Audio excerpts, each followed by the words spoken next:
When did you post them? Because I mean, I saw some stuff. Past couple days. I didn't have chicken last night. Had spare ribs the day before. Been all right. Focus I now. think we got a chance. So you're in a competition. Yeah, this All weekend. that? I can't read it on. It's I mean, because I can't. if you place in any of the meets at this one, you get to go to the state It's the team. same thing as this. That'd be cool. I don't know all the stuff, so Good I luck. can read it better and highlight it. And So that's to say we can meet up with a barbecue because I got to practice. Yeah. it's been about mine. I just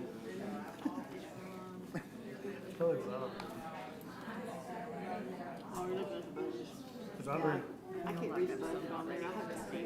Well, yeah, you can't read crap on there. You got that? I mean, it's right there. I printed it, What, this?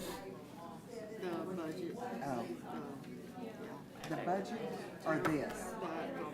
No, I didn't print that. I printed a budget from somewhere. The big budget? You should have got a big budget like this. Yeah, I probably do. I think I printed it too. Hey, you got one of these. Okay. Well, I guess I wasted my paper. Had a lot on my mind. I'd like to call tonight's meeting to order and ask you to silence your phones if you have one. We'll wait for Brent to get here. And please stand for the pledge and invocation. Mr. Calabretta, would you offer our invocation tonight? Yes, please, ma'am. Father, we come to you, we thank you again for all your grace and mercy.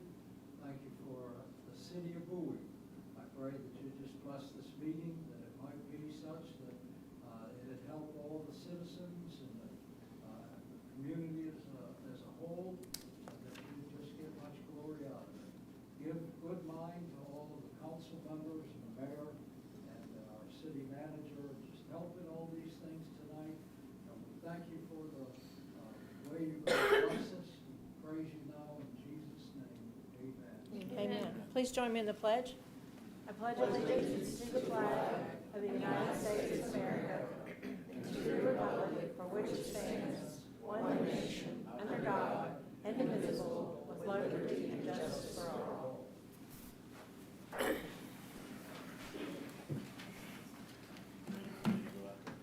Yes. So we have a presentation tonight that's going to be made by Bert. It is to Katie Higgins and Corbin Wentz, so if you two would please come forward. They worked with Bert on a project for their Texas A&M Senior Capstone Project. Makes me sound really good, but I have no idea what it means. But they will tell you, and for all their work, we are presenting them a Bowie knife.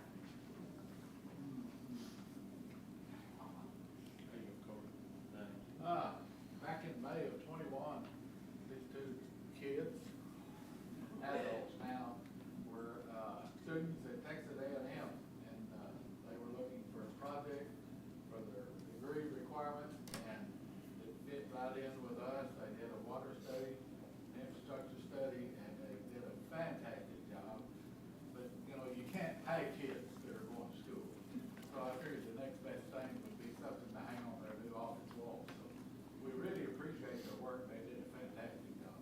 Absolutely, we do. Thank you. Barbara, did you get your picture? Okay. Thank you very much. I'll tell you the same thing I tell everybody else. If you don't want to sit in here the rest of the meeting, you do not have to. His mama goes running out the door. I'm used to this. So. I gotta go. They're buying me dinner. If you're wondering about the study, I have a copy of it up here, and it is very thorough. They did a fantastic job, so. Also, in the items of community interest, we have a citywide garage sale scheduled for April the 25th and the 26th. No fees, no anything, just, I saw it in the newspaper too. So somebody's already advertising it. All right, let's move on to the city manager's report. My report covers a couple of things that are on our agenda tonight. A company from Wichita Falls, Tri-State, is the low bidder on the Texas Water Development Board sewer line project. Their references have been good so far, and their personnel have ample experience. Their bid was $1,583,703.30. We'll be awarding the bid at this meeting. Our engineers said as long as the bonding company will stand behind them, we have no reason not to award them the bid. All of their credentials checked out, and if you want to see the award letter from the engineer, I have a copy of that available. Also, a company from Decatur, A&D Paving, is the low bidder on the downtown revitalization project for Smythe Street. Their bid was extremely good, as it allowed us to undertake some additional tasks since we needed to spend all the grant money. Hopefully, we will have sufficient funds to replace the water line on Smythe Street from Montague to Y Street. The bid amount was $327,860.66, and the grant amount was for over $400,000. So we should have ample funds to at least pay for most of that water line. The only other thing that's going on right now, other than our normal operations, the transformer project at the substation is still on hold, waiting for wiring and switches. The main holdup is the switch that is expected to arrive by June the 1st, which means the new transformer should be operational by late summer. Any questions? Okay, no questions, let's move forward. Next item on the agenda is the consent agenda items. You have the minutes from March the 11th meeting, 2 new resolutions, one for write-offs for utilities and one write-off for library. So if you have read it, I would entertain a motion to accept the consent agenda items as presented. So moved.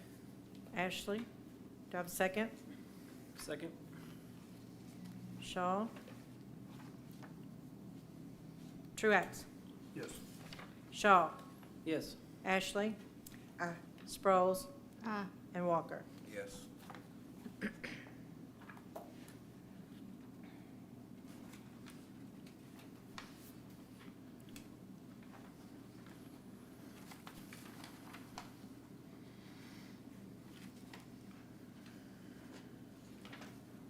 All right, the next item on the agenda is from old business.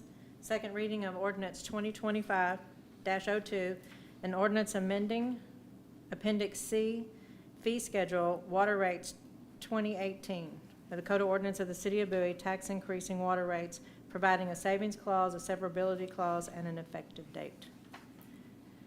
We had discussion last month and we voted. So is there any discussion at this time? I have one question. Yes, ma'am. Is this gonna increase the sewer rate as well? No. No. No. The sewer rate is totally based on the water Consumption. usage, so it doesn't affect the sewer rate. Not the water price, but the water usage. It has its own rate.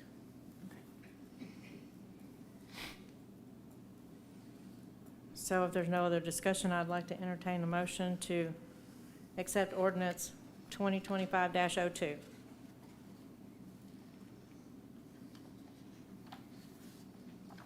So moved. Shaw? Do I have a second? I second it. Ashley? Truax?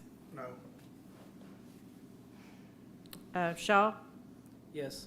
Sproles? No.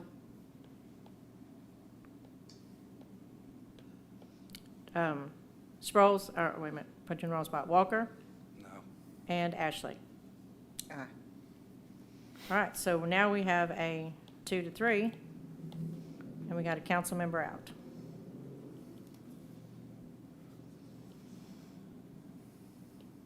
So it fails the second reading.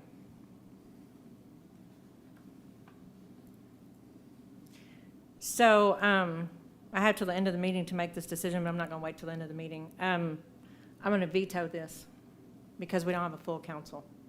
So this will be vetoed, and instead of us not having a meeting on April the 22nd, we will be back here on April the 22nd for a third meeting on this.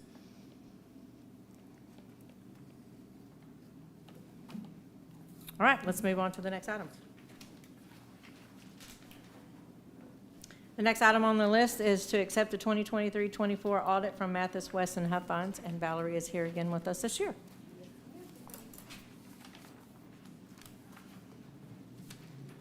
Hey, I'm Valerie Halverson, shareholder on the audit for the 2024 year for the City of Bowie. Just here to go over some of the details with you, hit the highlights, and then at any point, if you have any questions for me, feel free. I tend to go through things fairly quickly, but I'd be happy to go through anything in more detail should you like. Overall, we just want to thank the city management, Pamela and her team for all their help in getting through the audit.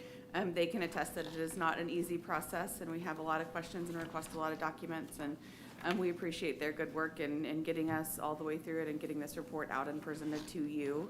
And we appreciate their efforts again this year.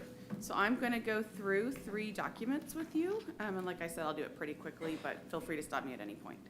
So I'm going to start with the annual financial report, which is the statement, the big kind of bound statement. And I'm going to point out on numbered page 1, our independent auditor's report. That is where we provide an opinion on the financial statements.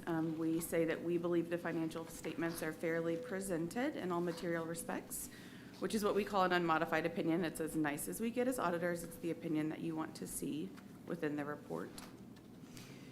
Starting on page 3 goes into management's discussion and analysis. This section is intended to provide kind of a conversational look at the city's results and a description of how the financials work together. Governmental financials are a little unusual. Also in the MD&A, though, is the only part in the report where there is comparative information, so I like to point that out. Looking at page 5. Excuse me. Yes, ma'am. Back to page 3. Oh, okay. Okay, I know you whipped right through that, but No, I that's did okay. have a few questions. Like, it says during the year, the city's total net position increased by $2,128,000. Yes, ma'am. So, when you say it increased, are you talking about what is it, how is it increased? Okay, so it might be, so From page, it might be easiest to let's look at page 7? 7. Yes. Yeah, I've looked. Okay. Go ahead. So the city's total revenues were 21.8 million. So that's income. Part of that is 1.1 million in capital grants. So a lot of that is spending of that CLFRF money or the ARPA Recovery Act funding that was spent largely during this year. And then the city's total expenses were 19.7 million. The difference between your revenues and expenses are 2.1 million, which is that increase in that position. Okay, So basically, revenues exceeded expenses by 2.1 million. okay, so During we this year. made that $2 million. That's in right. other words, for the year. That's right. Okay. I just kind of wanted that pointed out to say when we're talking about being in the hole all the time, you know, but, okay, Is that the only question on that page? for that page. Okay, okay, great. In order to clarify when we talk about that, we talk about our enterprise funds, water, sewer, electricity. Right. Whether they're making money or not. That's the only time we talk about that, because everything else is taxable, basically. Right, and this is, you know, a summarized look. So like when we look at business type activities, that's all of those Yeah. I service lines understand. in one. Everything Yes, we made. that's right. And the 2.1 is the city as a whole, not just enterprise, but it's also including Right. governmental, and it includes grants and things like that. So that that wouldn't would include necessarily- Yeah, that's Unspent gonna include grants, a lot of right? grant money. That'll include a lot of grants. That's right, yes. So there was quite a bit of grant money spent during this year. Also, there were, you know, big capital infrastructure spent out of bond funds, which, so there's some big projects and undertakings in there, and a big piece of that, I think I said 1.1 million is really, if you look at the total grant funding, it's about 1.3 million in grants during this 2024 year. Yeah, but haven't we spent the grant, haven't we spent that? Yes, so that's part, so, Not all of it. So Well- it's not out of the account, basically, as of right now. let's see, at the end of, should have it in unearned revenue. That's right, so there's about 550,000 in what we have as unearned revenue, which is basically gonna be grant funds on hand that aren't spent yet. And so as those are spent, that's gonna go from a unearned revenue liability to a revenue. So we had 1.1 million in revenue for that this year, and then 500,000 that's kind of available to be spent on those projects in the future, or maybe currently. Okay. Go ahead. Okay. Sorry. No, that's fine. So page 5 is that summary of the city's net position. Total assets at the end of 2024 were about just under 52 million, up from about 48.5 million last year. Some big capital projects during the year made up for the big majority of that increase. Liabilities were pretty comparable at about 17.9 million. And so that net position, which is the difference between your assets and liabilities, is about 34 million, up, like we've said, about 2 million from last year. Page 7 is that revenues and expenditures, or revenues and expenses, which we've kind of already briefly touched on, but kind of shows the details of your revenues and expenses for governmental activities, business, and then the city as a whole is that total.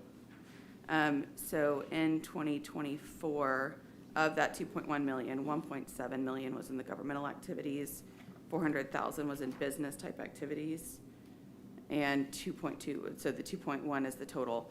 Now, in the enterprise, the business type activities, that's 417,000 increase.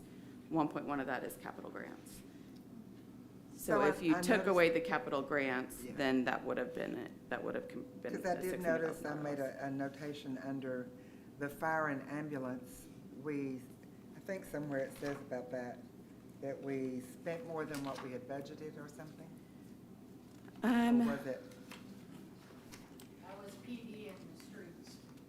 Yes. Oh, I know streets we spent more, but, Which was the street project, which is a big capital outlay Yeah. project.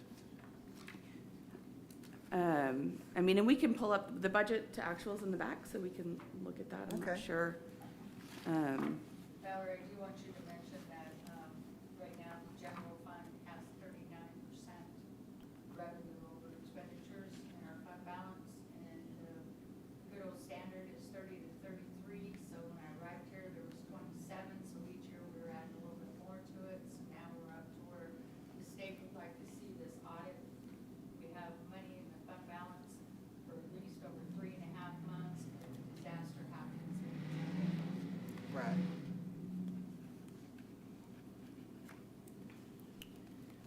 So page 45 shows the budgetary comparison. I'm sorry, I'm getting a little feedback. So, and as Pamela pointed out, we had the streets had a budget overage and the police had a budget overage. Both of those are really a result of capital projects. So this police department had new vehicle leases through Enterprise, and we have to record those to get them right for our GAAP reporting. We have to record the whole amount of the capital outlay or the expense of the vehicle. It's actually paid in parts over time, but in order to record it, because we have to have the asset and the liability, we show the full amount of the lease paid over time. So that's really what's causing that overage in the police department. Okay. And then in streets, it's again kind of a difference in how we show it in the audit versus how it was tracked day to day by the city. And that is really the Nelson Street Bridge project that was kind of tracked originally in the enterprise fund, but because it's ultimately a governmental fixed asset addition, we put it into the governmental fund so we could show that street addition in the governmental capital projects. So those are really what caused those overages in those departments. Okay.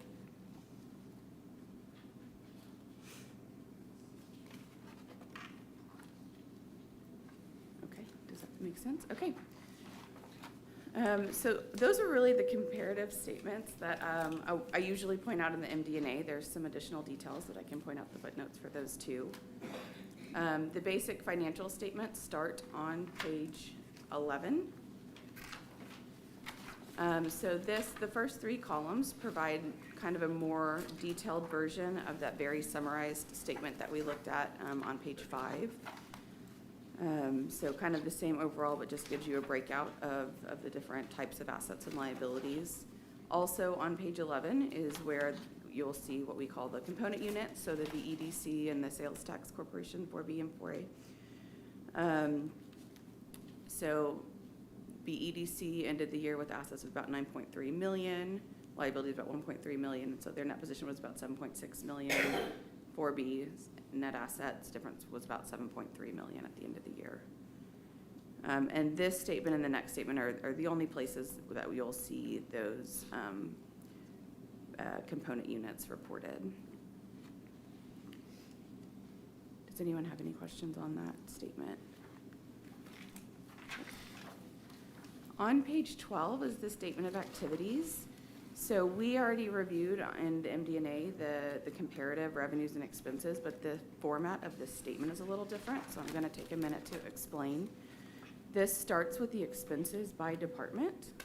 So for instance, if you look at administration as that first item on page 12, that first line, there were $503,000 in expenses related to administration. The next three columns then show revenues that are directly generated by that department. So in this case, administration had $4,600 in charges for services.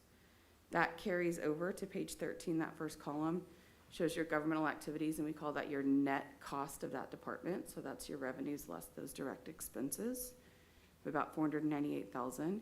So everything on this is showing on this column, page 13 column, governmental activities, is showing the net cost of each of those governmental departments.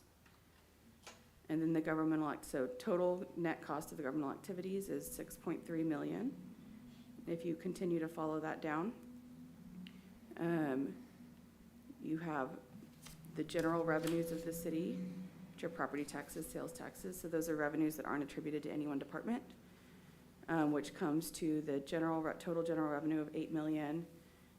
So that's your increase and your change in net position, increase of $1.7 million, and then your ultimate ending balance. So that's kind of how that works. So the first section is governmental activities and then business type, and then it shows the same information for the component units. So kind of an unusual schedule. I just like to point out how to read it. So these two statements are the only two that show the city as a whole. Past that, we get into our fund statements. So page 14 starts your governmental funds. These are presented on a different basis of accounting. They're a little bit more cash basis. They're intended to fall more closely in line with your budget. And this is, as Pamela pointed out, one of the big numbers that we look to is the unassigned fund balance in your general fund, which is $4.2 million. Your goal for that is to be between 3 and 6 months of expenditures, which you are healthily in that range. So that's a good healthy fund balance for your unassigned fund balance for your governmental fund. Page 15 shows the reconciliation between the two statements to get you from one statement to the next. Page 16 then shows your revenues and expenditures on this for the general fund on this kind of budget basis. And it has a lot of detail, which is why that font is really small. I hope you can read it. But the increase in fund balance for the year for the general fund was $2.4 million. And the biggest difference between this increase in the general fund and the government-wide is that there was long-term debt issued during the year, which is treated as a revenue here, and then there were big capital expenditures, which is treated as an expense here. So those are kind of the big reconciling items between the two. Page 18 then starts your enterprise fund. So this is your utility fund. These are on the same basis of accounting, but are provided in additional detail in a kind of a different format than the first two statements, the government-wide statements. But overall, the results and numbers are the same. It's just some additional information and a different way of kind of presenting the financials. Starting on page 20 are the notes to the financial statements. There were no new accounting policies adopted during the year, no changes in existing policies or no unsupported policies. So most of that first several pages is just explaining the city's accounting policies. I will point to page 29, which shows the restricted assets that the city has on hand at the end of 9/30/2024. Quite a bit, particularly in the utility fund, restricted. Those are those bond dollars that are restricted for those ongoing capital projects. So there's an offsetting debt for these, but while it looks like there's a lot of cash, a lot of it is restricted too for future projects. So that $7.9 million, that's still part of our bond that Mhm. we did for our sewer project? Yes, ma'am. Page 30 shows your capital assets for governmental and business type activities. As we've kind of talked about, there were some pretty big investments in your capital projects this year. Over $2 million in the governmental activities, over $2 million, over $3 million in the business type activities. So a lot of that is spending grant dollars or spending bond funds and things. Some big investments in the city's infrastructure and property. Page 33 shows the city's long-term debt activity for the year. As I already kind of mentioned briefly, there was a debt issuance, $2.3 million in the general fund. And well, it was actually two pieces. So overall, I think it was 2.75. Part of it was for water. Most of it was in the general fund, new ambulance and the street project, Nelson Street Bridge project. And then also a lot of debt pay down during the year. And then the other section that I like to highlight, because you don't have an opportunity to see this in any other place, is on page 40, which is the city's pension liability. The city participates in TMRS and has a liability associated with that retiree pension payout. The schedule on page 40 shows how that's calculated. So the first column A is total pension liability. So the city had $20.8 million in investments in assets held, the city had $20.8 million estimated to be paid out for future liabilities for TMRS participants, both current and active retirees. At the same time, you had $20.1 million accumulated in TMRS in investments in assets held in the city's name. Those are so that we take the liability less the assets, available for it to get to your net pension liability, which is $683,000. You can see that last year is about $2.1 million. So at a pretty significant decrease in that liability this year. A lot of that was thanks to that investment income. It's measured at 12/31, so the 12/31/2023 market looked a lot better than the 12/31/2022 market, and so we're seeing that big improvement a lot from that. But the city's role here is to continue to pay the rate that TMRS tells them, which is what they do, and you'll continue to do. And TMRS uses this information to set that rate. So those are the highlights within the basic financial statements and the notes themselves. Past that, page 45 goes with the budgetary comparison schedule, which I know we've already kind of briefly touched on. And then there are some additional schedules regarding the pension. Does anybody have any other questions on finance? There are a few more reports, but I can pause right here if you'd like. On page 30, when we're looking at Page 31. 30, capital assets. Okay.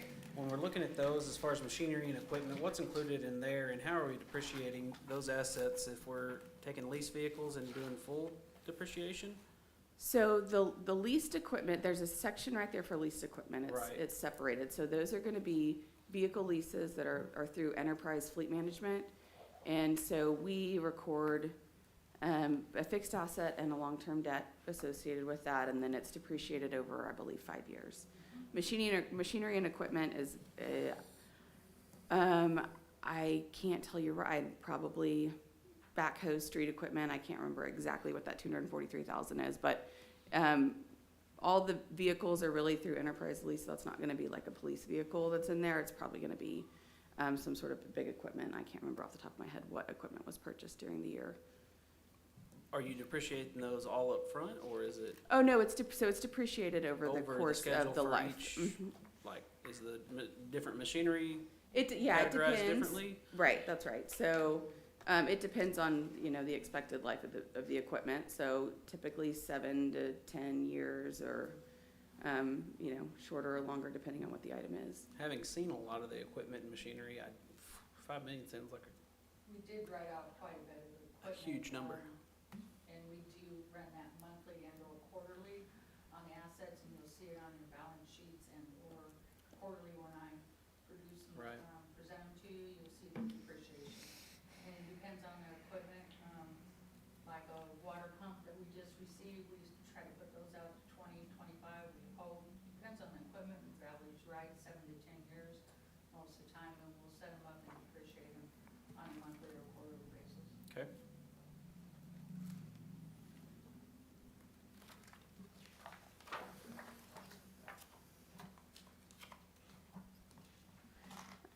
So the last section of this, in this bound report, is the internal control and compliance section.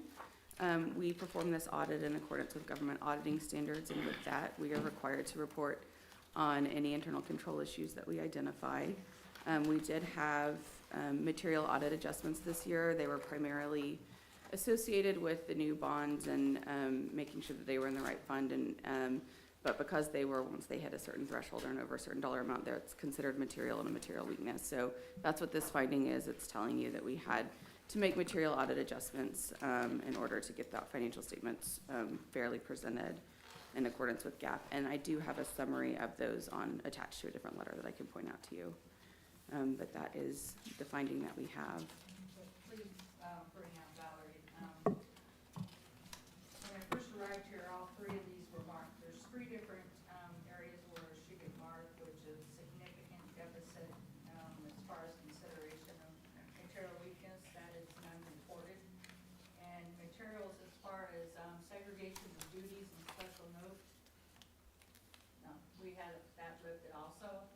So the one that we're working on is the one that she just mentioned, and hopefully next year we'll get that lifted also, and we'll have a clean audit, which that's what the staff and finance department has been looking for. Each year we do a little bit better, and hopefully next year we'll do more so. We just allocated the bond in the wrong fund. I ran it as a CPA, capital improvement project, in the utility fund, and when it was completed, I was gonna move it over to the street. It was not completed by the time of this audit because of the gas fee rule. Valerie wanted to see it in the street. And this year was just with multiple projects going on from multiple sources, and there were just some layers of complication this year that I think we've kind of worked through. And but yes, Pamela's right. We did move a big piece, which was certainly the most material adjustment that we made, was moving that street project into the governmental funds, because it is a street project. The debt needs to be and the fixed asset need to be in the right category. So that was one of the more material adjustments. Are you able to track the project correctly like that? I did, that's why I know, that's what I'm saying, but like if we have to go like this, according to how we have adjusted it now, it would have been a little bit more difficult, but this project is completed now because we have water sewer line over here in utility, Right. and then we had ambulance, and then we had the street, and that's why I put everything over here where I can track the funds coming and going. But she's right, I should have pulled that majority of the streets into the general fund and the street fund instead of leaving it in utilities, because it wasn't utilities, but it was just easier for us to track it. yeah, I understand. Seems like you'd be less apt to overlook something if it's all in the same place. That was my train of thought. We have a lot of pieces and parts moving around over there, so that was my train of thought, made it simple and easy for everyone to track in case I missed it. Also, two sets of eyes on everything that comes in and goes out, so, It was easier for me to track. thank you. It wasn't, no.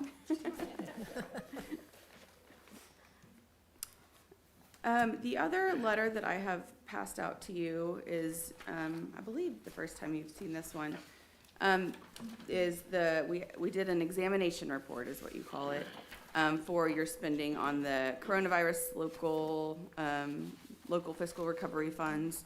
So 2024 was the first year that y'all spent more than $750,000 on this grant, and because this grant was so unusual, they give us this option to do this examination report instead of a single audit, which is typically what would be triggered when you spend that much grant funding. So we were able to do this, which is a little less in scope than a single audit, where we just review the specific expenditures for this state and local recovery fund, and issue an examination report on it, which is this, and it says that we believe that the city complied with those requirements, which is again what we'd call an unmodified opinion. So that's good, and I think with only $500,000 left in that fund that we won't see this again. We just had to do it this year because of how much was spent in the 2024. Yep. In fact, city manager and I used that letter today on applying and getting those funds Yep. allocated on the report he turns in. Yeah, that was a fun report to do for the Department of Treasury. I think that's their goal, to make it fun for you. Do what? Just teasing. Sort of like an audit. Right. So fun. Hey, at least I got it done and I got Our balance. in file and they won't bother us anymore and we don't owe them any money and they don't owe us any money. Perfect. So do you have any more questions for Valerie? Do you see any evidence of misappropriation or missing funds or anything that would raise concern? No, sir, we did not. Okay, done. Thank you, Valerie. Okay. We appreciate that very much. Yes, thank you very much. Thank you. Again, you don't have to stay if you don't want to. All right, so you have the audit and you have all your questions answered. So I would entertain a motion to accept the audit as presented. So moved. Sproles? Second. Truex? Walker? Yes. Sproles? Ah, Ashley? Aye. Shaw? Aye. Truax?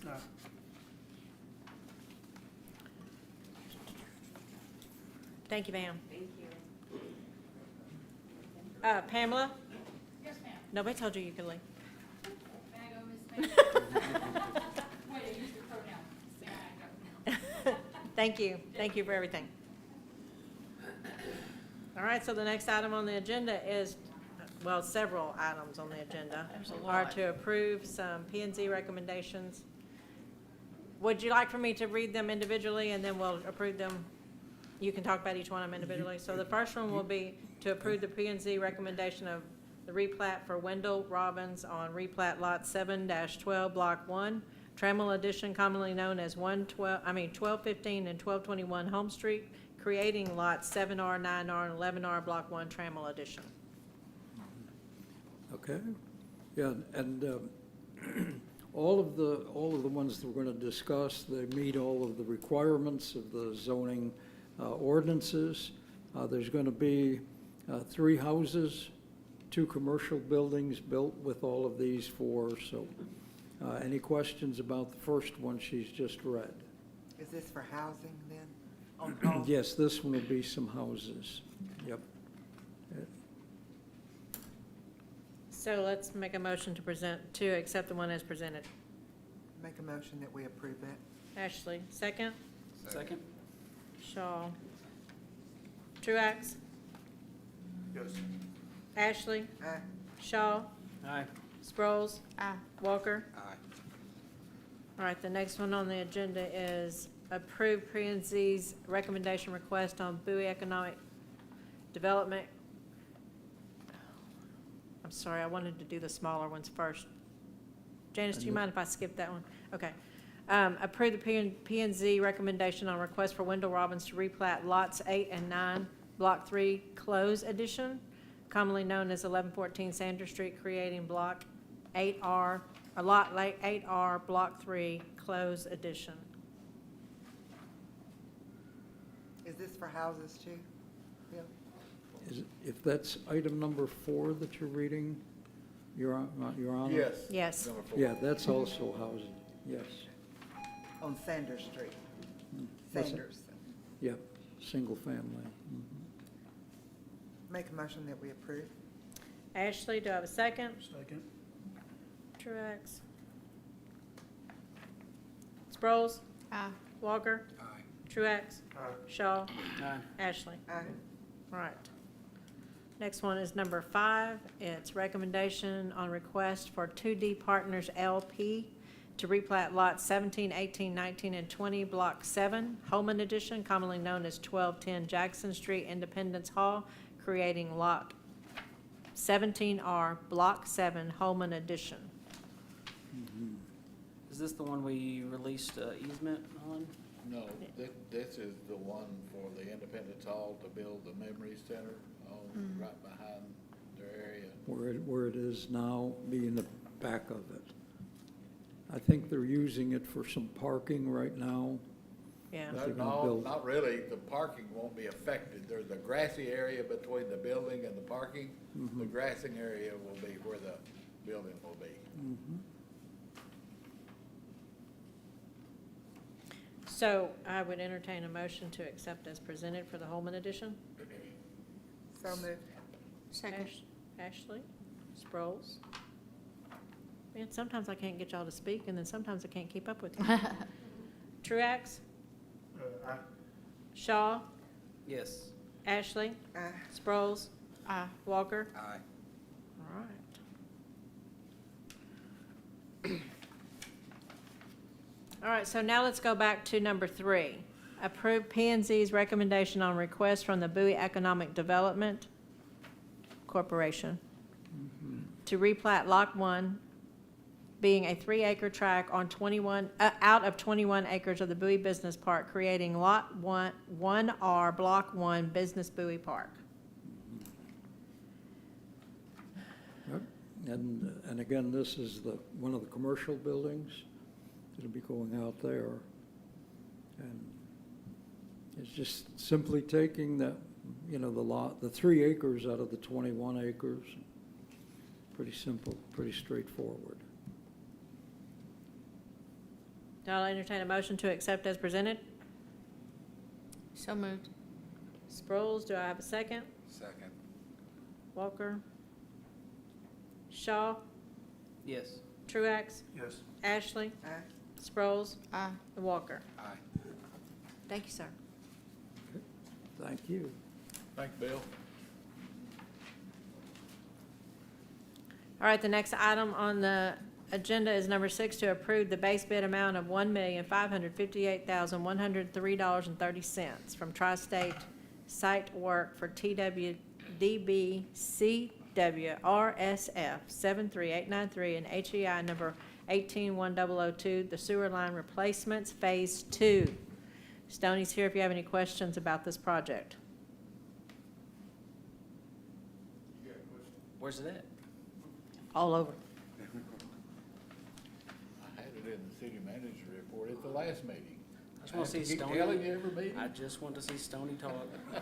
So this project, first of all, we probably don't expect them to get started until September or October. That's when we'll do the pre-construction bid or conference and then decide, when they're gonna actually start, and then we'll get their time frame for that. But the project is gonna consist of sewer line work on Pecan, Roberts, Caulfield, Hutchinson, Riley, Strong, Mayor, East Wilbarger, Hudspeth, Lamb, and then a section on Roach to Mill Street, and then Rainy Road. So it's quite a bit, so they're gonna be all over town. So people will be inconvenienced. And they'll do it probably like they did last time. It's not the same company, but No. they'll work on one and get it finished and then work on another one. And like Bert mentioned earlier, the engineers did all their background checks, everything came back good. Their bonding's good, so they should be good to go. How much of these, like, when we're talking, all these different areas, how long are these stretches of sewer line and? Like the section on, well, I can tell you the section on Pecan right here is gonna be at the intersection right there of 1816. That's gonna actually entail replacing a manhole. The actual sewer line it varies from a couple hundred feet to, 1,000 foot here and there. There's gonna be a lot of twists and turns and, Is there a lot of taps as well throughout those? yeah. It's gonna be very time consuming. Is this going through alleys or yards? It Be depends, sewer some will lines be are in alleys the and some are gonna streets? be in the middle of the street. The one on Pecan up here is gonna be right in the middle of the street. But on these other roads, like on the south side? Well, Mare, East Wilbarger, and Hudspeth, that ought to it's gonna run through, start at Mare, run through the pasture there, then come back up Hudspeth and kind of jog up over to Lamb Street. So it's, like I said, it's got a lot of twists and turns in it. But again, when we identified all these areas that we're doing, or these are areas that we identified that we're having the most trouble in. We couldn't do them all, but we identified the ones that we get the most calls on. So that's kind of how we laid this The out. one on Mayor Street? It's because it ties in over to East Wilbarger. It actually goes through, Yeah. I think, Christy Bates's property, Right. and then ties into Mary Street, yeah.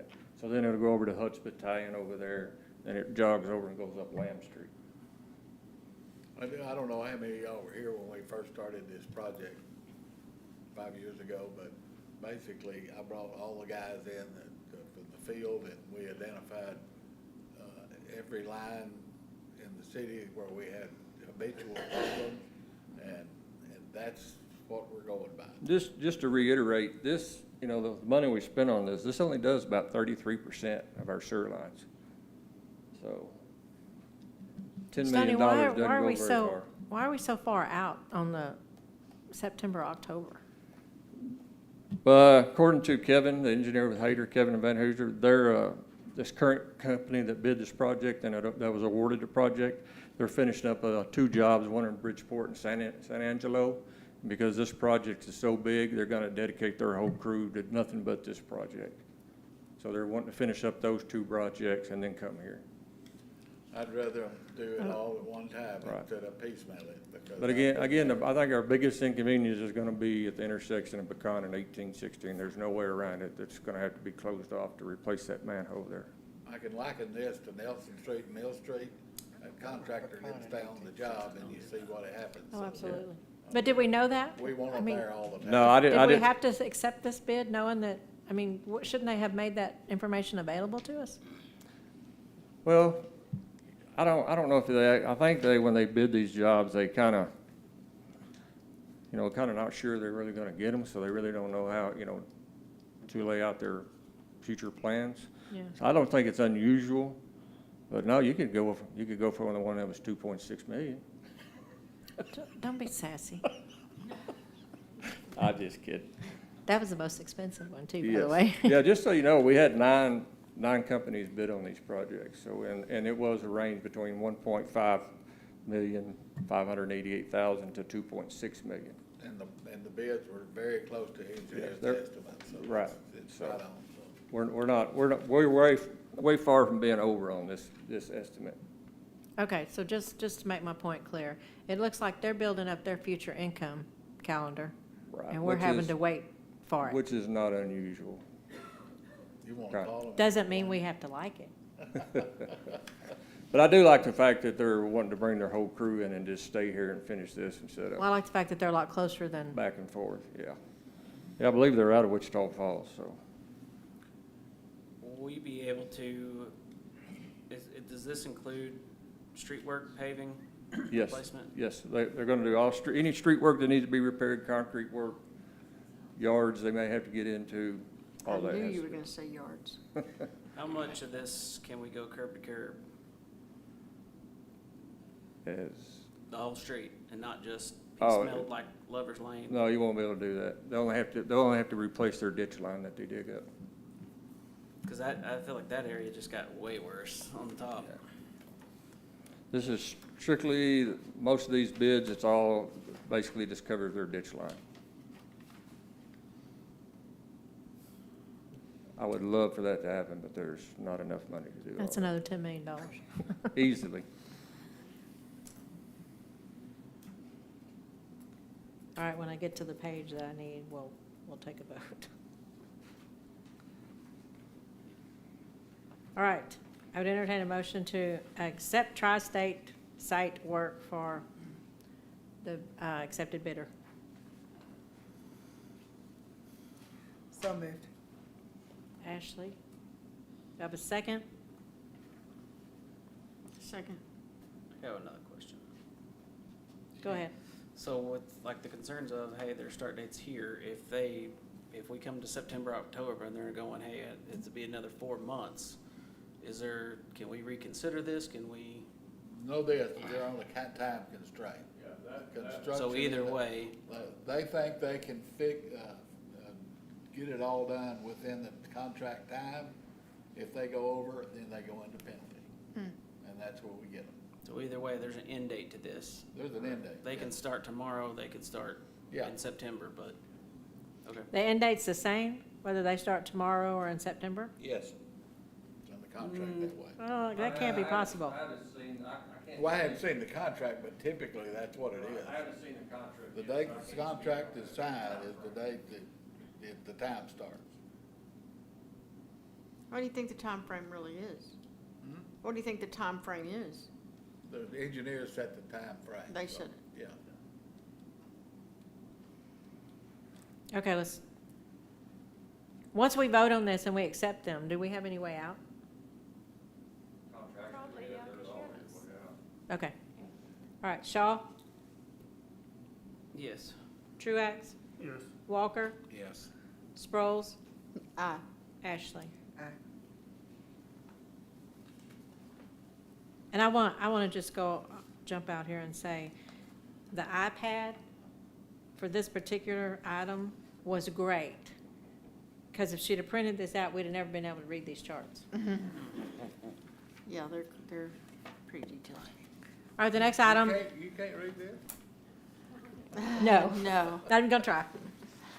Next item on the agenda is number 7, to approve the base bid amount of $327,860.66. And I want to go ahead right here and inject Cindy Roller into this. From A&D Paving LLC, Inc. for North Smythe Street Sidewalk Reconstruction, TDA CDM 23-0142 and HEI number 181008. And we refer to this in-house as Roller's Project, just so you know. Tell us all about it. You can talk about this one too, can't you? Who can talk about I this? can. Okay, Bert, talk about it. The actual grant amount is $450,000. Y'all can see what kind of bid we got. We're gonna be able to do some stuff. I thought initially that our electric crews were gonna have to put in the conduit for the wiring and stuff. Well, we got enough money that we can hire somebody to do that and leave our electric crews alone. They're busy enough as it is. And then there might be enough money in here for a water line from Montag to Y Street, and we're gonna plan that way. Even if it runs a little over, if we can get that water line replaced, that'll just be a feather in our cap, so. That's the only thing I can speak of. Oh, the water. The engineer is putting a price package together on the water line. On the water line. Perfect. Good. So- That's really a good bid. I mean, and then these guys, there was 2 bids, and the guys are friends, and so the guy that showed up is not the one that got the bid, but I'm thinking they're working together and stuff, so. It's like he said, at the meeting, at the bid opening, when he found out this was low bid, he said, we like to get in there and get out of there and, get it taken care of and get it done. Faster we get it done, the faster we get paid, so. Absolutely. I like his attitude. Yeah, I think he gave us a false sense of security that he thinks he can do it in 3 months, but, plan for more. Especially there on Smythe Street. All right, I would entertain a motion to accept the bid from A&D Paving LLC. So moved. Sproles, do I have a second? Second. Walker? Shaw?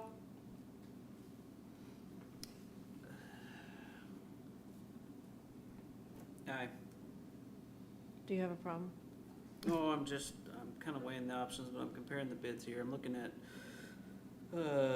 deductive alternatives on the streetlights on the, showing 5 streetlights for $100,000. Apparently. Real tall. Well, you've gotta consider that there's conduit, wiring underneath the concrete. I understand. And things like that, so it's, And they want to match what we have. if you can do it cheaper, we'll let you bid next time. I don't know, I might. The ones I specifically picked out. I'm going to move on with the vote if you're okay. Truax? Aye. Ashley? Aye. Sproles? Aye. And Walker? Aye.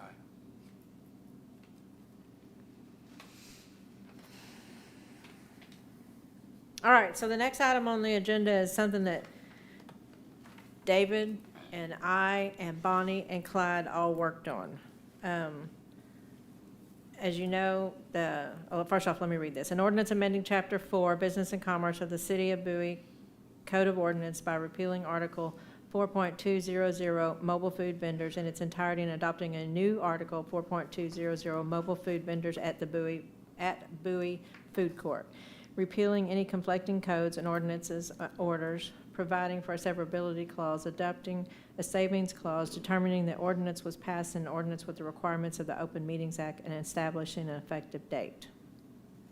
So we want to repeal this because we do want to offer a new location for the food trucks. Now, some research went into this. First off, as you know, people are always wanting to know why we don't have a food court in the city of Bowie. And right now, and David, jump in here and correct me anytime I'm wrong.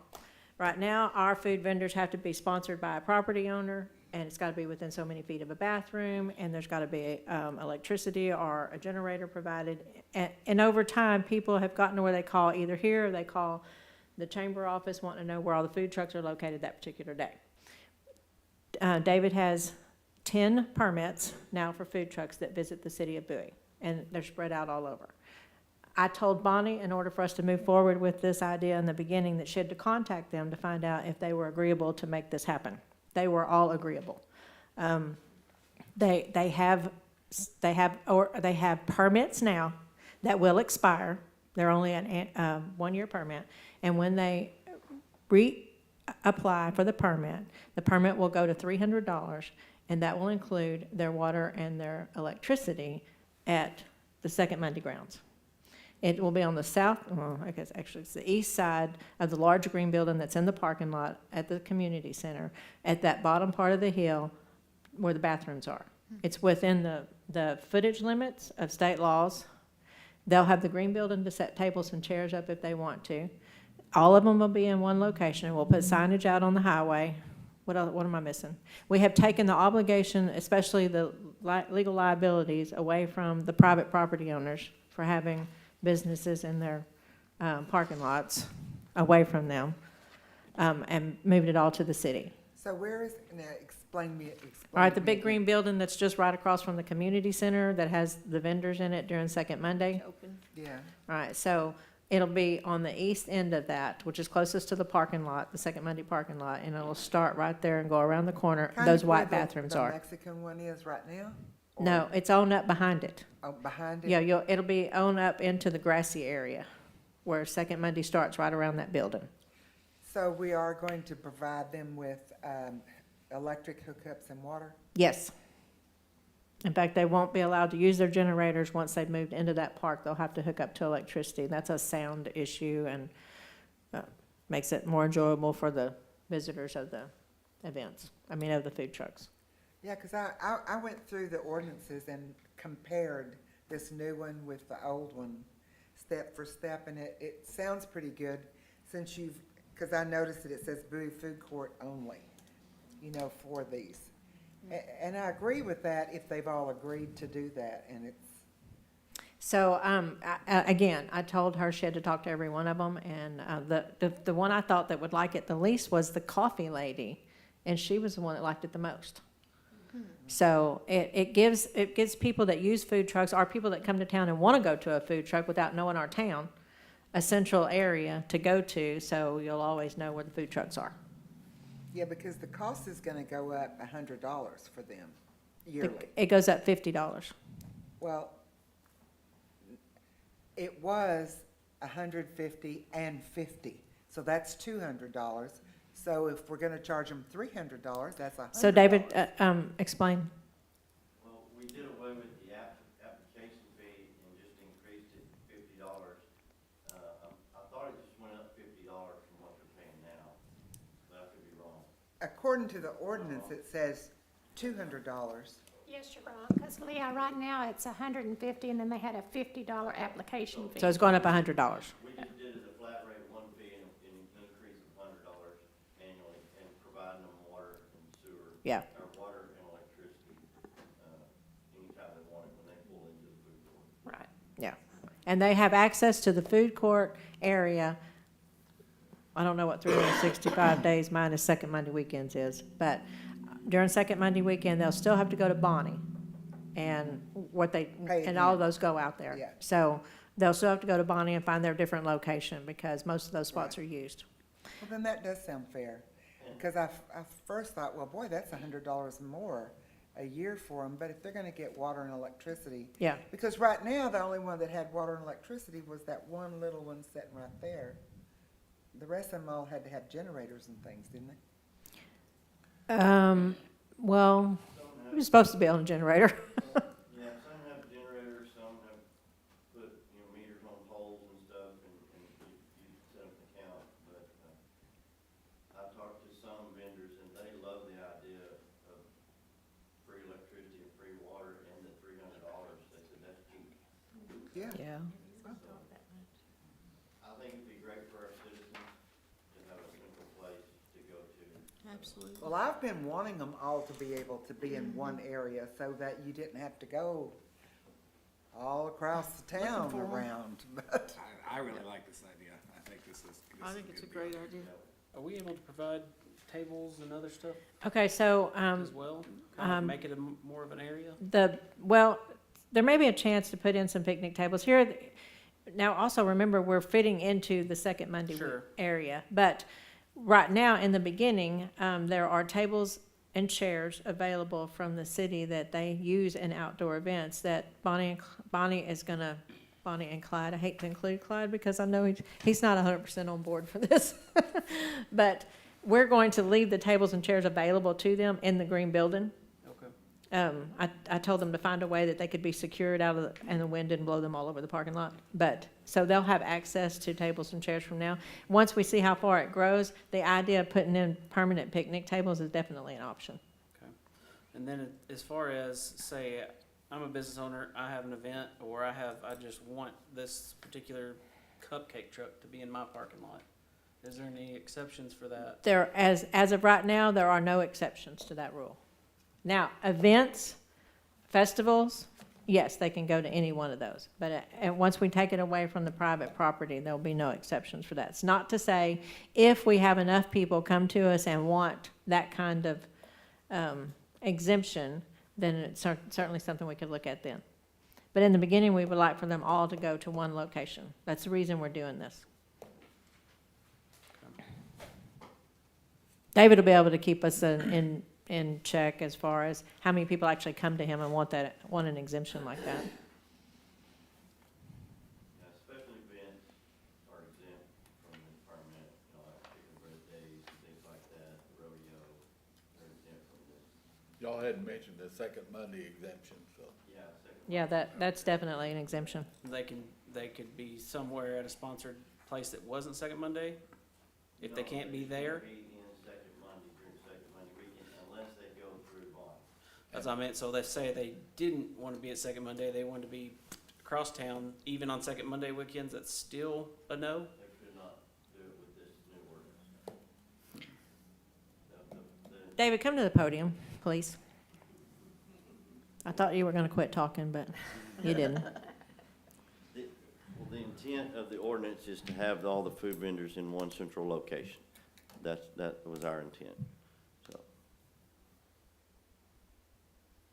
I guess that's my only reservation on this, and I agree, I think it'd be great to have them all there, but if there's other situations, I don't want to be so restrictive that we're not allowed to do anything else around town, or we're telling, hey, you can't be here on Second Monday, but also you can't be anywhere else. But they can be there on They Second can Monday. be in Second Monday, yes, but not at that place where they're always at, right? No, I don't know. Bonnie may rearrange things around so that you have to pay for Second Monday a month in advance. Sure. So if they pay for that spot a month in advance, then yeah, they'll have it Second Monday weekend.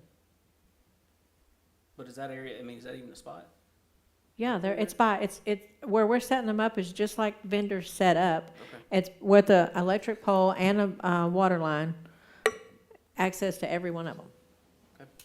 So if that's something they want to do and they want to stay through Second Monday weekend, they'll just go to Bonnie a month in advance because they can't leave Second Monday, vendors, without paying for next month and sure they have that same spot.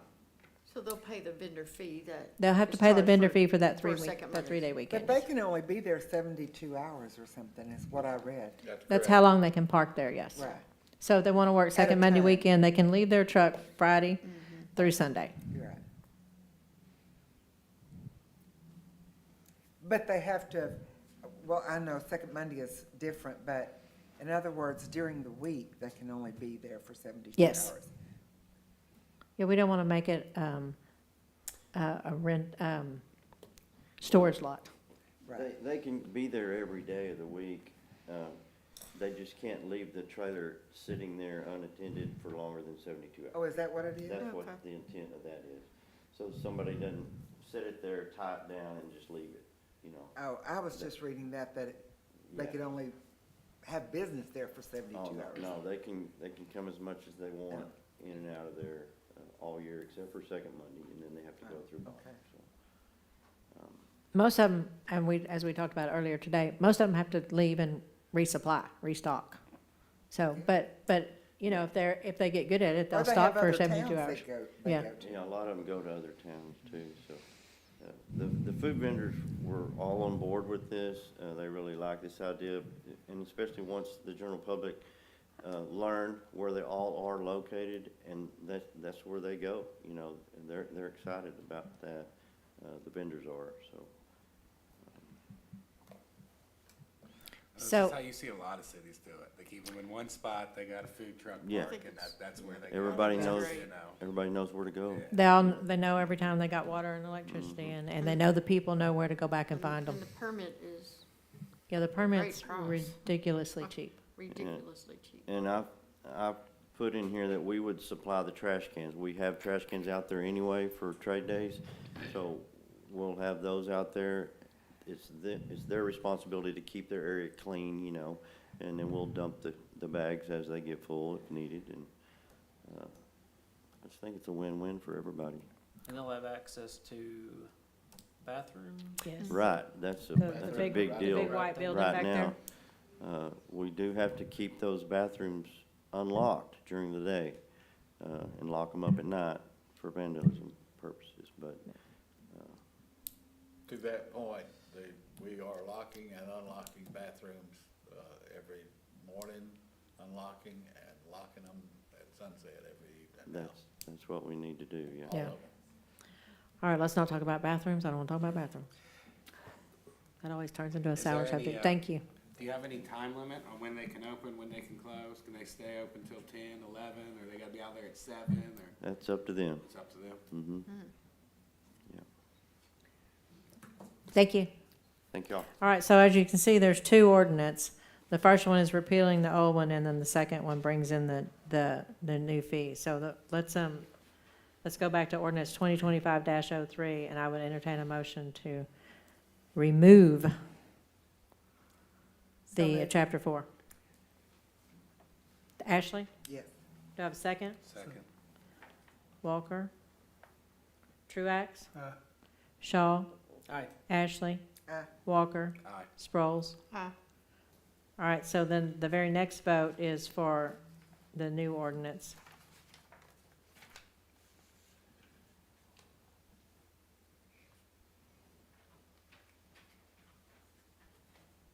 I'm getting there.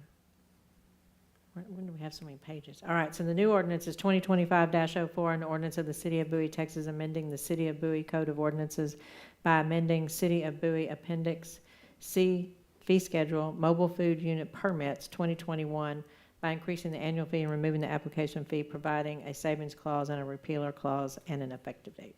So move. Walker, do I have a second? Second. Truax? Sproles? Aye. Ashley? Aye. Shaw? Aye. Truax? And Walker? Aye. All right, now we're going to go back to, so we haven't closed the meeting, we're going to go back to old business number 7 on the ordinance for the water rate increase. I'm opening this up for discussion for my council members because we did have some change of votes. So I'm asking you to present to me your plan. Where would you like to see this go? What made you change your mind? And where do we go from here? Because as you very well know, we've been ordered to put in the pump, and we're going to have the issue with the water plant addition, upgrade. Before you ask them, I would like to say No one wants to see a water increase. None of us do. Amen. But we were told in a planning session of the position that we're in, that we need and should do this, that we have to do this to break even with our water and to purchase the pump and blah, blah, blah. We all know that. We were all told that. And I think that we should vote not only for our citizens of today, but we should be, and we're elected to represent people in the future also. If this had been done 30 years ago or so, and people had planned and made preparations, like I would still like for us to have planning sessions to try to make improvements for the future. But I think we know what needs to be done. And so we can either be popular with the people right now and on Facebook, or we can do what we need to do. Thank you, Donna. And of course, you all know that I don't want to make an increase. I've been here for almost 8 years, and I have fought really hard. We've had one rate increase on electricity in those 8 years. In fact, we had a huge reduction before we ever had a rate increase. And we've had the $10 million bond for the sewer line project, of which we still have over $7 million to spend. We had to make those increases. This is the first time this council has seen a water increase since 2018. It was very incremental then. We would not be at the area, at this place right now, if we were not being mandated for the two large projects that are coming, and not only those two, but the project that Stoney made us very aware of for the water line. So, again, I don't mean to put you on the spot, but we are on the spot as a council right now. And I need to know what your thought is and what you want to see, or how we can better explain to you what needs to happen. I just think my biggest deal is by the gallon.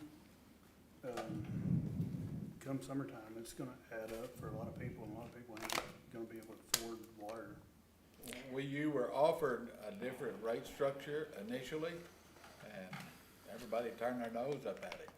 That not nearly as, per gallon as this. It's a more in my opinion, that's all it is, in my opinion, it's a more fair, across-the-board increase. And I can bring those back to you, and you can take a look at them, or what? And we all know Bert and I disagree completely on this, because I don't want your water meters to increase. I want you to be able to know that your water meter is going to be a stationary price. And we have a competing plan here. But you're right. You're absolutely right. I mean, I'd love to say, just like I told the officer the other day, you're wrong and I'm right, but I didn't. It is an increase, and it's an increase that is, as Laura, we discussed it, we haven't been doing it over the last 8 years. If we had done incremental increases, we might be closer to doing this with $1, but we're not there. We're looking at, I wish Pamela hadn't left, but we're looking at needing to do 2 projects right off the bat with engineers. Stoney, we're thinking. Just because I don't totally agree here, it doesn't mean I don't think we need one. I definitely, we better do something, because when we start putting that pump in, because they're gonna finance if we don't, we need to be able to pay for that instead of borrowing the money. And so any kind of rate increase, anything, and nobody, if y'all come and have ideas of how you want to structure it, I'll put it together. But I need some ideas of what you're going to vote for. Right. I understand we gotta have a rate increase, but I just got to do the figuring. And yeah, I do a lot of watering. I like a pretty yard, but there is no way that I'm gonna be able to afford water with this, with the way everything is. And Then the other side of that is there's businesses in town. Restaurants, car washes, and things like that are gonna be hit really hard. So you're gonna see increased costs there for them, so they're gonna have to raise their prices. Well, it has a trickle-down effect. I mean, we raise the rates on the water, and then your businesses are gonna charge more to get that. And I see that. I absolutely So see we're that. all gonna But what are we going to do? What are we gonna do? We're looking at about $300,000 for 2 engineering projects? Y'all, we've not seen anything less than that, just for the engineers. So what are we gonna do? We're gonna have We to do can't something. leave it the way it is. What are we gonna do? Would you like to go to the podium? Go to the podium. And this fund balance, the unassigned, there's $4 million. What do we do with that? Should we not use that for, So the fund, we have restricted funds, and they talked about with the auditor that we have to keep 3 to 6 months available to us. Case of a That's in that, that's at disaster. the $4 million in the restricted funds. We have to be able to operate with no income, which, Lord have mercy, I think the last thing I'm gonna worry about is if we don't have any income coming in, having 6 months residuals, but it seemed like to me that that would be kind of catastrophic. But we have to keep that as a restricted fund for us to be able to operate with no income. Stoney, what would you like to say? All right, I just want to touch on a few things. First of all, very well spoken. Donna's right. I mean, since I've been here, since I handle street, water, airport, everything, there's a lot of things that have been kicked down the road, and we're having to pay the price for it. But there's one thing I will tell you is when the mayor put this committee together and we looked at everything, I remind you, we didn't touch the base rate. We're not charging any more for your meter. So that was the easiest, cheapest way we thought to pass on the cost. I will tell you this, I look at the budget like most department heads do along with Bert. You could tear that budget up and down 50 times, 100 times. You're never going to come up with $22 million or $20 million that we need. You could cut every service we provide and it won't get you that money. So we're at a point where, as Bert said, and I remind you, if TCEQ comes in here and tells us to do those things, they could set your water rate. They could take over your They plant. can take our system away from us. They'll tell you what you're going to pay. Yes, it is going to be painful for some people that choose those things.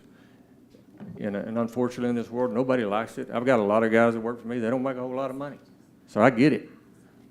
But how are we going to pay for it? I'm just saying there's nowhere to cut to get to where we need to be. So Laramie, let's look at it this way. I don't know what you spend on, I don't know how much water you use, but 1 month when I left my father in charge of watering my garden while I was out of town for 13 days, it cost me 30,000 gallons of water. That bill increase that month would have been $70 for 1 month. Now, I know $70 is a lot of people, a lot of money to a lot of people, but on the average household, without water in their yard, it's somewhere between 2,000 and 3,000 gallons. So the average increase is between $2.50 or between $5 and $7.50 a month. I've talked to some of the biggest water users in the city. They understand what it's going to take. They're all businesses, obviously, but they understand what it means when we got mandates or the cost of supplies have gone up. I don't know where Jerry is either. I don't know what just the cost of chemicals has gone up over the last 8 years. But I know in the last 8 years, we've had employees costs go up, we've had chemical costs go up, we've had production costs go up. So it's not just about trying to make this project work. It's trying to pay for what's gone up over the last 8 years, plus what TCEQ is mandating. So if you were an average citizen and not a council member, what would you be willing to pay as an average citizen for an increase? as an average citizen, they're all coming to me saying that they don't want an increase. I understand that, but you know, as an average citizen, they didn't run for the office that you run and have to make the decisions that you have to make. Unfortunately, you get to make decisions for both this environment and the citizens that are out there. Right. So just like Donna said so eloquently, there's a time when we have to decide how we run the city. Do we do it by making people happy and not charging what we need to charge to pay the bills, or do we make it a better place to live? Right. It's even beyond that, not necessarily, it'd just be a place to live, because the alternative is, Doug, can we cut $500,000 from your budget this year? What would that look like? Yeah. No fire department? And just let me remind you too, when you do this numbers, I don't have the numbers in front of it, it's close to $500,000 a year we expect it to generate, but I expect that to go down. But again, we need between 19 and $20 million. That's just to get started. just to get the engineering started. So do the math on that. How long is it gonna take us to get to that 20 million? And I trust me. mean, the increase is just, it's gonna pay the note that we're gonna have to go Right. after, Right. regardless of, I mean, the $10 million bond costs us about Almost $500,000. $500,000 a year for the sewer project. Yeah. So if we bring in more businesses and increase the number of water taps, we increase our revenues. No, think about this. I mean, I'm not wrong, I'm not saying don't bring in more businesses, but also, at the same time, we have to be prepared, and I learned this from a friend. We have to be prepared for the kind of businesses that we can bring in. Right now, with the water that we can put out, we're very limited on the size of business and how much water they need in order to, what kind of business, Janice, uses a lot of water? A cheese factory, a lot of water. We're not going to be able to grow the way we want to grow if we're not prepared in our water plant. And even then, the size of our lake limits us, but we haven't come anywhere near reaching that limit. But there are so many things that you have to look at past just the $7.50, which is only a $2.50 increase. Well, it makes it sound like it's just nothing, a $2.50 increase, but when you really start doing the math and you start really using the water, not talking about me personally, I can pay the $2.50 per gallon or whatever, but there's so many that cannot. And then I look at economics as a whole, when you're looking at the businesses, they're just gonna, the cost, I realize we gotta come up with the money, I just haven't figured out my plan, so, it's almost as if the base rate would have been better, because that's it, that's all they're gonna pay. Based on usage sounded good at first, and then I'm like, wait a minute, when I fill my pool, and I'll use me as an example, when I fill my pool, whew, there goes my cost. So how much So water how many does your other- pool cost? Hold? Oh, I don't know, it's, I don't know. Okay, so for every A lot, 10,000, 10,000 for every gallons? 10,000 gallons of water 10,000 that you use is an additional $25.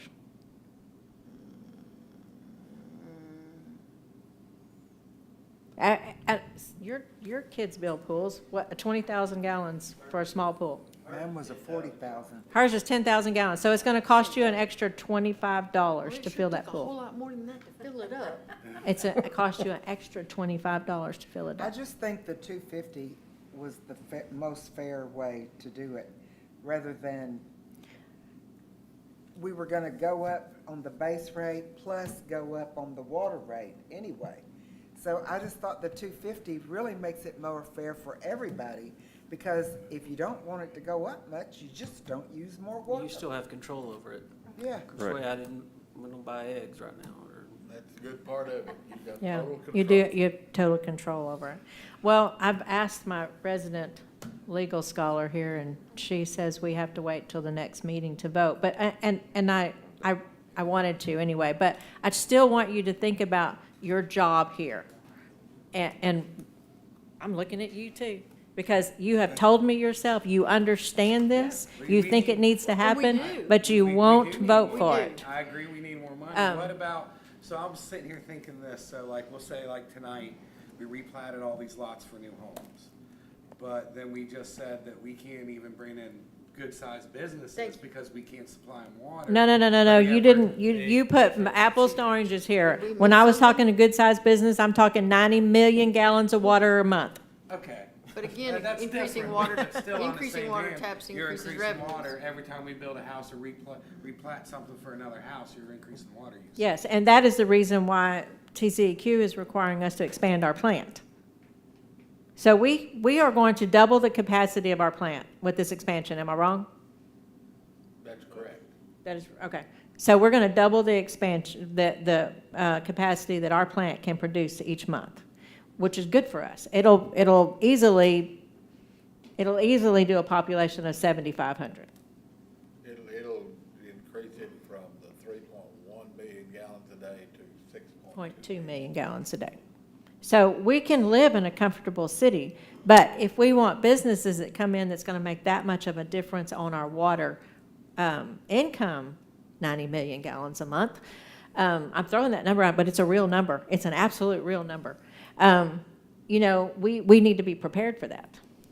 Yeah, I'm thinking about the Bowie Business Park. How do you attract people into there if you can't supply the water? That's a good question. I mean, Until we look at our neighbors and other communities, even just right down the road, they're having issues with even supplying the water. There's building freezes, there's all these other issues that we're seeing. Decatur put a stop to new residentials because I they mean- can't supply water to them. No, Where are they so, gonna and go? those are things that we don't want to happen, but more so than that, I don't want TCEQ to come in and say, okay, we're taking over. They did it in Sunset. I've been to Austin before when it wasn't TCEQ, it was the old Water Commission, which is what TCEQ is now. And we hadn't built the water plant, we hadn't built the sewer plant. And I walked in the office, we're gonna fine you $8,000 a day. That was But 30 we've years already got ago. the plans for the plant. We're fixing to start it. I don't care. Well, we're only gonna fine you one day. So we paid an $8,000 fine. And then I think we've discussed this before, but just looking at this, so from the utility fund, if I'm reading it right, I may be reading it wrong, but income before transfers was 3.5 million, a little over 3.5 million. I know we've talked that we need them transfers because that's what helps run the general fund also. And then, but that just seems, We transfer $1 million, in the vicinity of $1.2 million to $1.3 million out of the electric fund into the. General fund. The rest of the one, the water and sewer, we don't transfer any money. like I said, I may be reading this wrong, but then it says right under it transfers 3.1 million. So which means what I'm seeing it as is we made 3.5, but we transferred 3.1. We did not transfer 3 point. No, we do not. This year's budget is only 1.3. Do you see what I'm seeing? So Hey, Joanne.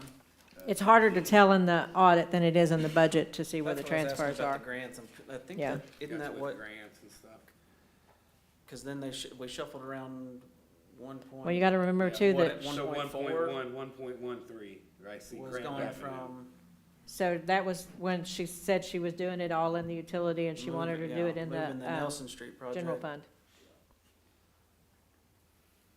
Because I mean, I had the same question, but that, It was dead money. It was already allocated. It come out of the money that was borrowed.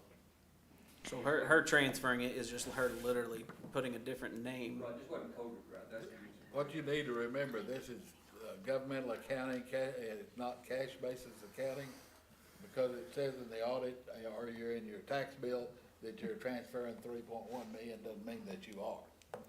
Let's, It means if you look at the monthly financial report. let's talk about water. That's what I say. Yeah. If you look at the monthly financial report, the only money we transfer is out of electric fund. So I just want you to think about it because I'm not going to a very important meeting on the 22nd, so we can come back and discuss this, because the longer we let this go, the further behind the 8 ball we are. so what if we didn't charge what if we didn't put the rate increase on the first 1,000 used? That could help out maybe the lower income, your citizen that's on a fixed income, situation, your seniors, and then started the rate increase at a higher gallon If use. you're talking about the minimum charge plus 1,000 gallons, you're talking about an increased bill of $2.50 a month. That's somebody's medicine. Yeah, that means a lot to a lot of people. That, I'm just thinking of Oh, come the on. little guy. It's not that bad. I know I got people live around me that I'll give food to all the time because they can't even go to McDonald's and get a 99-cent cheeseburger.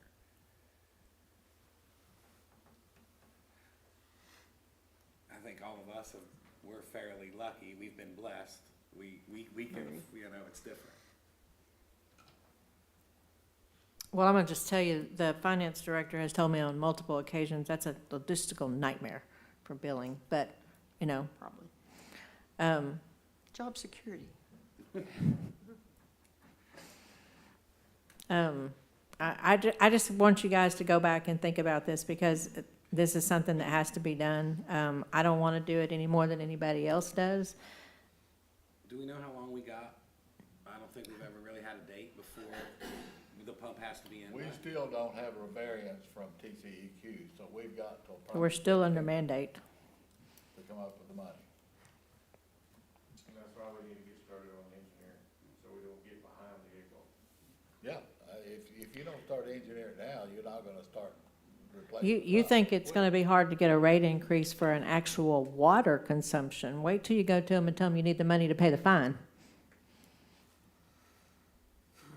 So, I mean, it's unfortunate, it is the only thing we have to turn to, which is the consumption of the water, but at least they are getting something for their money. If we start paying fines, they're not getting anything for their money. All right, I'm going to ask you if you have any other questions. Oh, well, let me finish my part first. No, so, any more questions from anybody? Think about it. If you got any questions, call Bert or I. And let's talk about this, but we gotta make a decision. Something has to change. So I'm gonna move on to public comments. Do we have any public comments? We did. I don't normally talk in a meeting, but I'm sitting here listening to you all, and I'm thinking, everybody has tunnel vision. And years ago, I had a client that said they didn't have money for my services. I helped her, she got over cancer, and guess what? She went out and bought a puppy. She didn't have money for what I had, but she had money for what she wanted. So I think a lot of times people have money for what they want. Also, what everybody's not looking at is how this country is going to change in the next few months. All the businesses coming in, the possibility of no taxes for,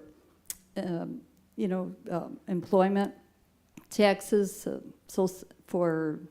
and Social Security taxes, like 150,000 they're talking, maybe not taxing that.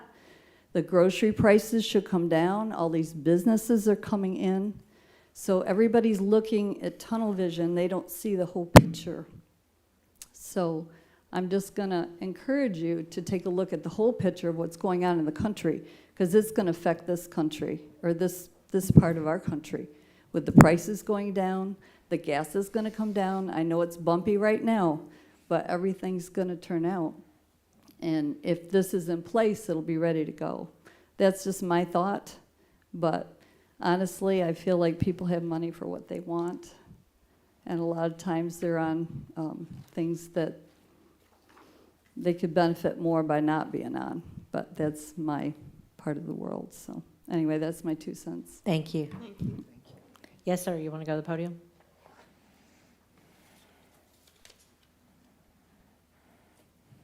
Folks, I don't want to throw gas on the fire here, but I'm going to introduce myself. I'm John Halbrook.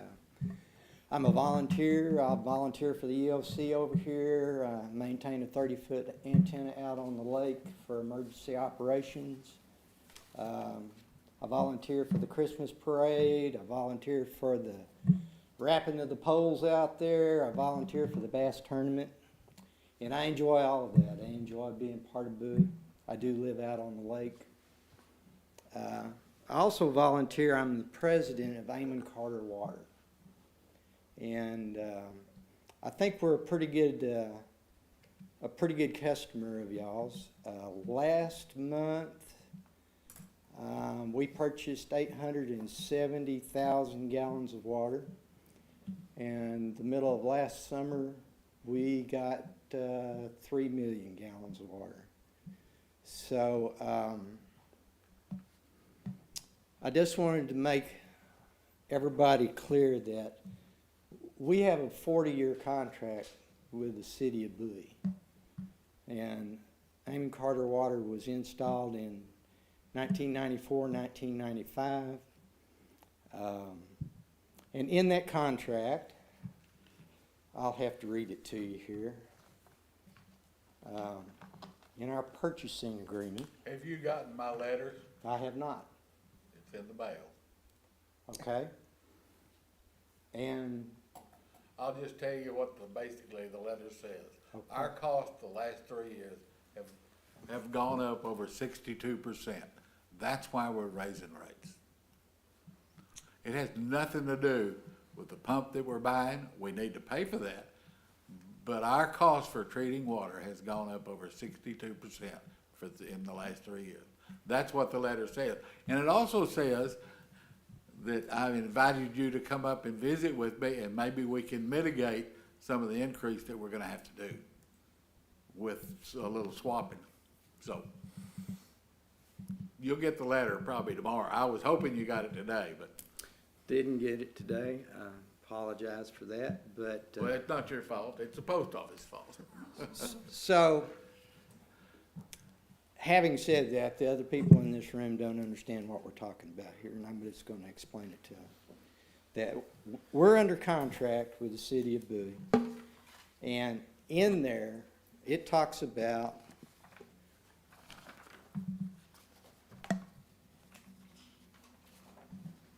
I can just read it to you. Modifications of contract.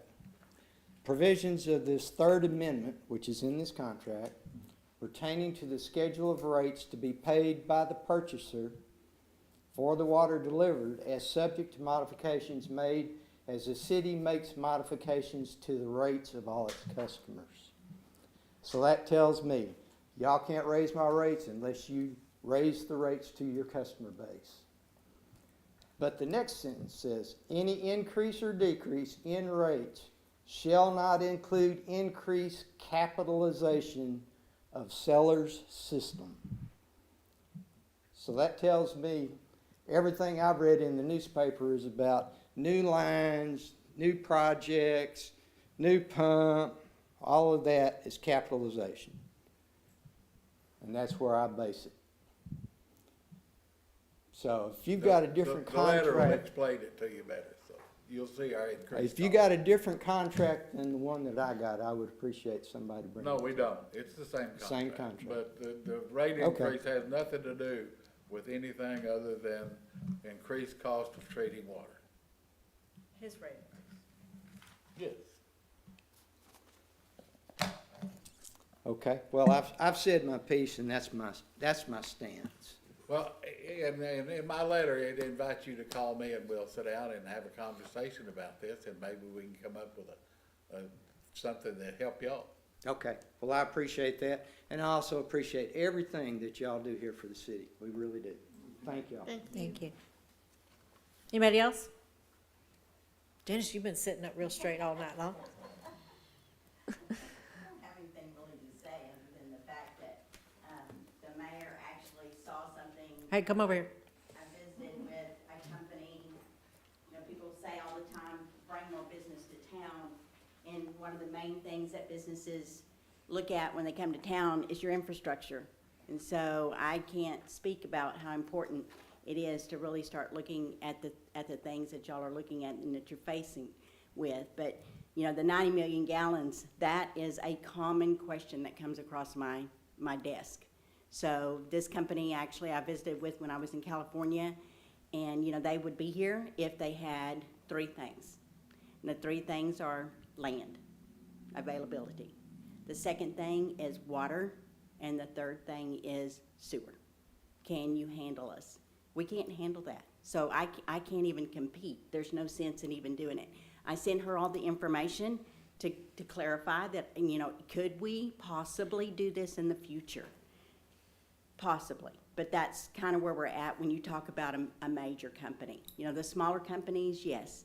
I have visited with all of the businesses, the industrial businesses that use a large amount of water. They all totally understand why we need this increase. And those are your largest customers. So those should be the people that are screaming the loudest. I also understand, you know, the lower income people, you know, but she kind of made a point. Sometimes you purchase what you want instead of purchasing what we have to have. It's not an easy decision. So, anyway, Thank you. You're welcome. Anybody else? If not, I'm going to call this meeting at 7:38. I knew it was wrong.